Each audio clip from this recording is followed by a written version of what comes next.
Welcome. ಅಷ್ಟೊಂದು ಅವಸರದಿಂದ ಬಂದ ವಿಷಯ ಏನು? ವಿಷಯವಿದೆ ವಿಕ್ರಮ್, ವಿಷಯವಿದೆ. ವಿಷಯವಿದ್ದರಲ್ಲೇ ನಾನು ಬಂದಿರುವುದು. ವಿಕ್ರಮ್, ನಾಳೆ ಆಗಸ್ಟ್ 15 ಅಂದರೆ ಸ್ವತಂತ್ರ ದಿನಾಚರಣೆ. ಅದಕ್ಕೋಸ್ಕರ ಬಂದಿರುವೆ. ನಾಳೆ ಆಗಸ್ಟ್ 15 ಅಂದರೆ ಏನು ನನ್ನ ಮೃಗ? ಒಂದು ವಿಷಯ ಏನೆನ್ನುವುದು ನೇರವಾಗಿ ಹೇಳಿಬಿಡು. ನಾಳೆ ಮುಖ್ಯಮಂತ್ರಿಯಾಗಿ ಪ್ರಮಾಣ ವಚನ ಸ್ವೀಕರಿಸಿ ವಿಧಾನಸೌಧ ಧ್ವಜಾರೋಹಣ ಆ ಸತ್ಯರಾಜ ನೆರವೇರಿಸ್ತಾನೆ. ಅವನು ಮುಖ್ಯಮಂತ್ರಿ ಆಗಕೂಡದು, ಧ್ವಜಾರೋಹಣ ಏರಕೂಡದು. ಹಾಗಾದರೆ ನಾನೇನು ಮಾಡಬೇಕು ನನ್ನ ಮೃಗ? ಇಂದು ಆ ಸತ್ಯರಾಜನನ್ನು ನಮ್ಮ ಮಂತ್ರ ಕುತಂತ್ರದಿಂದ ಇಂದು ರಾತ್ರಿ ಸ್ವರ್ಗದ ಯಾತ್ರೆಗೆ ಕಳಿಸಿಕೊಳ್ಳೆ. ಏನು? ಆ ಸತ್ಯರಾಜನ ಪ್ರಾಣ ಪರಲೋಕಕ್ಕೆ ಕಳಿಸಬೇಕೇ? ಅಂದ್ರೆ ಕ್ಯಾಶ್ ಎಷ್ಟು ಕೊಡ್ತೀಯ ವಿಕ್ರಮ್?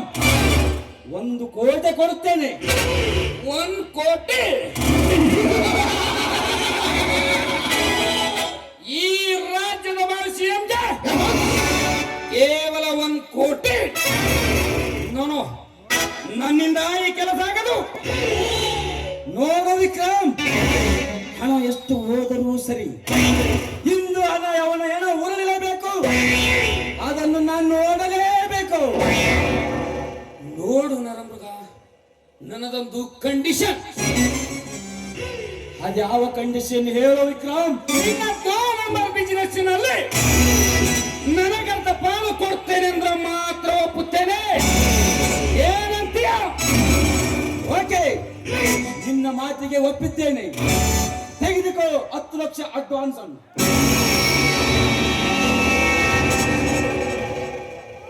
ಇಂದು ರಾತ್ರಿ ಆ ಸತ್ಯರಾಜನ ಪ್ರಾಣ ಪಕ್ಷಿ ಈ ಲೋಕದಿಂದ ಪರಲೋಕಕ್ಕೆ ಪಾರ್ಸಲ್ ಮಾಡಲೇಬೇಕು. ಅದನ್ನು ನಾನು ನೋಡಿ ಕಹಕರಿಸಿ ನಗಲೇಬೇಕು. ನಾಳೆ ನಾನು ಮುಖ್ಯಮಂತ್ರಿ ಆಗಲೇಬೇಕು. ನಿನ್ನ ಕೆಲಸ ಆಯ್ತೆಂದು ತಿಳಿದು ನೀನು ಸಂತೋಷದಿಂದ ಹೋಗು. ಏ ನರಮೃಗ, ನಿನ್ನ 2 ನಂಬರ್ ಬಿಸಿನೆಸ್ಸಿನಲ್ಲಿ ನನ್ನದರ್ಧ ಪಾಲೆನ್ನುವುದು ನೆನಪಿರಲಿ. ವಿಕ್ರಮ್, ನೀನೇನು ಚಿಂತಿಸಬೇಡ. ಕೊಟ್ಟ ಮಾತಿಗೆ ಎಂದು ತಪ್ಪುವನಲ್ಲ ಈ ನರಮೃಗ. ನಾನಿನ್ನು ಬರುತ್ತೇನೆ.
ನಿಮ್ಮಂತ ಕೋಟ್ಯಾಧಿಪತಿಗಳ ಕೊಲೆ ಆಗಲೇಬೇಕು.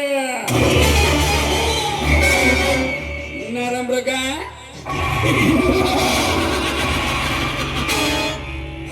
ನರಮೃಗ ಮುಖ್ಯಮಂತ್ರಿ ಆಗಬೇಕೆನ್ನುವ ದುರಾಸೆಯಿಂದ ನಮ್ಮಂಥವರಿಗೆ ಹಣದ ಆಸೆ ಹಚ್ಚಿ ಎಣ ಕೆಡವಿಸಿ ಜನರ ರಾಶಿಗಳ ಮೇಲೆ ಹೆಜ್ಜೆ ಹಾಕುವ ನರಹಂತಕ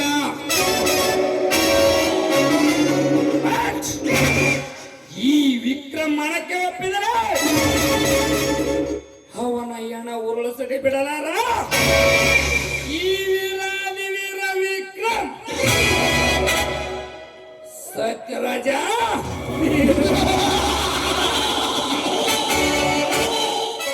ಮುಗೀತು ಇನ್ನು ಈ ಭೂಮಿಯ ಮೇಲಿನ ನಿನ್ನ ಋಣ. ಇಂದು ರಾತ್ರಿ 8 ಗಂಟೆಗೆ ನಿನ್ನನ್ನೇನು ಮಾಡುವುದಿಲ್ಲ, ಬರೀ ಪ್ರಾಣ ಮಾತ್ರ ತೆಗೆಯುತ್ತೇನೆ.